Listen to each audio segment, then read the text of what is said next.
आज आपण बघत असाल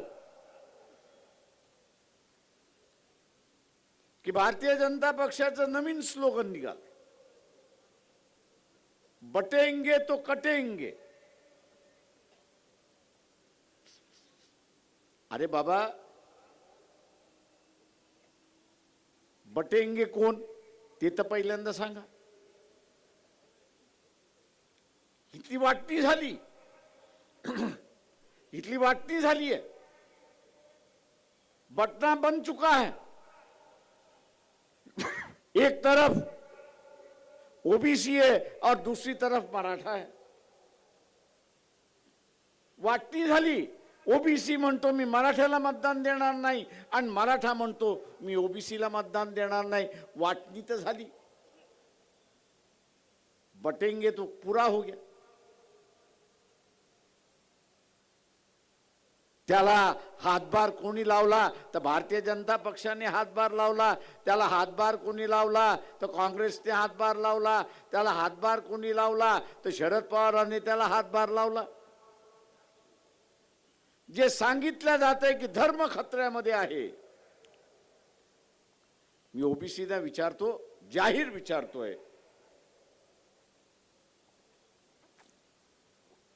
आपल्या घरातला जो देवारा आहे,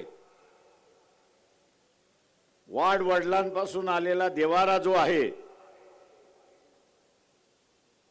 हा देवारा ज्या दिवशी आपल्या घरातून आपण काढणार त्या दिवशी धर्मावरती संकट आलंय असा मानणारा मी आहे।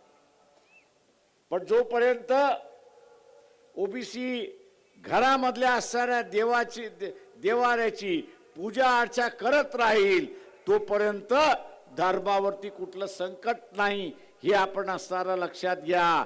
संकट जे आलेलं आहे ते आरक्षणावरती आलेलं आहे आणि आणणारे कोण आहेत तर काँग्रेसही हे आहे आणि भारतीय जनता पक्ष, या दोन्ही आघाड्या आहेत, हे आपण लक्षात घ्या। आणि म्हणून ओबीसीनं सावधान। हमारा गिरावा खासदार शक्ति कपूर बोलता है कि औरंगजेब रहमतुल्लाह आले आले गेले मेले और संभले। अरे शक्ति कपूर, मैं तेरे को बता दूं कि तू भी जितने स्पीड से आया था, आमदार बना, बाला साहब अंबेडकर की वजह से खासदार बना और बाला साहब अंबेडकर की वजह से खासदार बना, और अब उतनी स्पीड से तू रिवर्स आएगा और उतनी स्पीड से तेरा खेल यहां खत्म होगा। तू भी आला गेला मेला था, संपला संपला है तुझा विषय थे। और वो शक्ति कपूर कल भाषण कर रहा था, उसकी मैंने क्लिप देखा, ऐसा इमोशनल हो रहा है जैसे बता रहा है कि सब लोगों को इमोशनल ब्लैकमेल कर रहा है। ऐसे बता रहा है कि मेरी मां की तबीयत बहुत खराब थी, मुझे नहीं चाहिए आमदार, मुझे नहीं चाहिए खासदार, और तुम लोगों की अगर जिनकी मां है तो उनकी खिदमत करो। अरे ये मगरमच्छ के आंसू बहा रहा था, लोगों को इमोशनल कर रहा था। तू पत्रकार जब था, तू जब पत्रकार था तो 17 साल तू पूना में था, मां तुम्हारी यहां थी। इमोशनल ब्लैकमेल मेरी कौम और मिल्लत को मत कर। उधर जाके देशी दारू तोड़ता है, 5 लाख रुपए हफ्ता बांध लेता है। उधर जाके वाइन शॉप पे बात करता है, 5 लाख रुपए हफ्ता बांध लेता है। उधर गुटके वाले के पास जाके रेट मारता है, अनवर के साथ पार्टनर बन जाता है। रेती का धंधा वो खुद करता है और बायोडीजल में 3-3 लोगों के साथ पार्टनर बनता है और हजारों करोड़ रुपए कमाने का काम वो शक्ति कपूर ने किया। और जब कौम और मिल्लत पे जब जुल्म हो रहा था, किराड़पुरे में राम मंदिर में जब बटन प्लेयर बोल के मेरे नौजवान साथियों को 100 बच्चों को अंदर करने का काम ये शक्ति कपूर ने किया। वो बोल रहा कि अभी हम सिर्फ 16 सीट लड़ा रहे हैं। कितने सीट? 16। अरे शक्ति कपूर, तेरे फॉर्म सिर्फ 20 गए। महाराष्ट्र के फॉर्म तूने यही रखा था, पूरे महाराष्ट्र में 20 फॉर्म गए और 4 जगह तूने सेटिंग किया।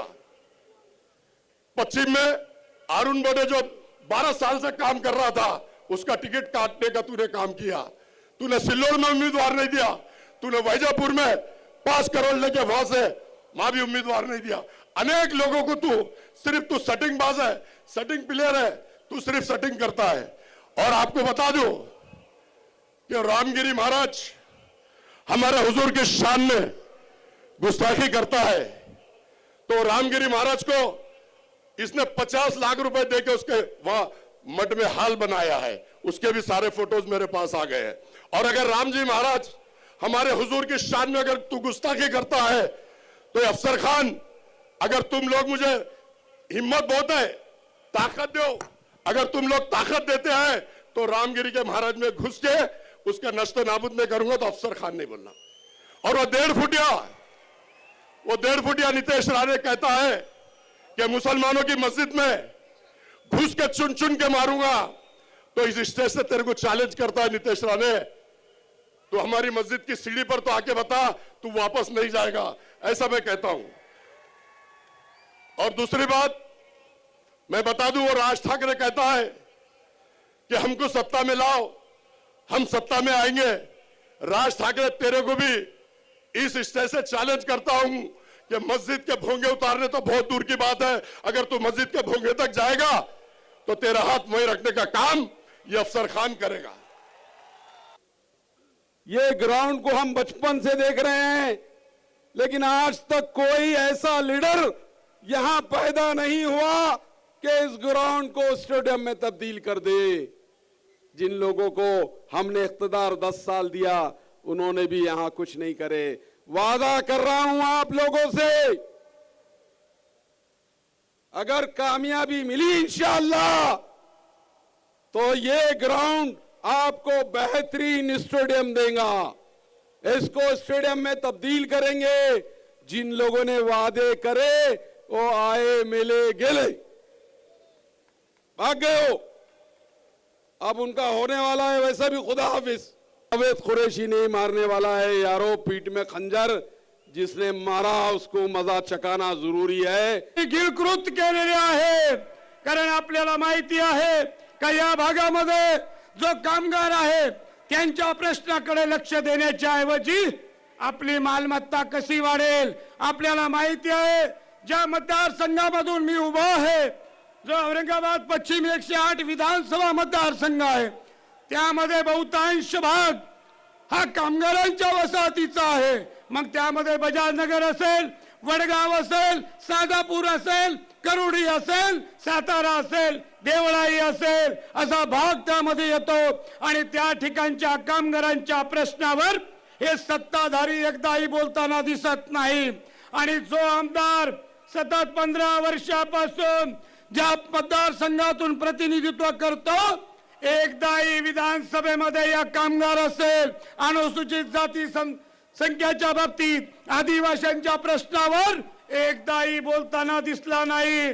मग यावेळेस मतदारांना विचार करायचा आहे का जर असे आमदार स्वतःच्या स्वार्थासाठी, स्वतःच्या सत्तेसाठी, स्वतःच्या लालसेसाठी जर आपण त्यांना निवडून देत असेल, तर त्या लोकांना गावबंदी केली पाहिजे। आणि येणाऱ्या निवडणुकीमध्ये आमच्या सारख्या छोट्याशा बाळासाहेबांनी जी आम्हाला उमेदवारी दिली, आमच्या सारख्या जिल्ह्यामधील वेगवेगळ्या मतदारसंघामध्ये ज्या लोकांना उमेदवारी दिली, त्यांना आपण निवडून दिलं पाहिजे। ही लढाई आहे का?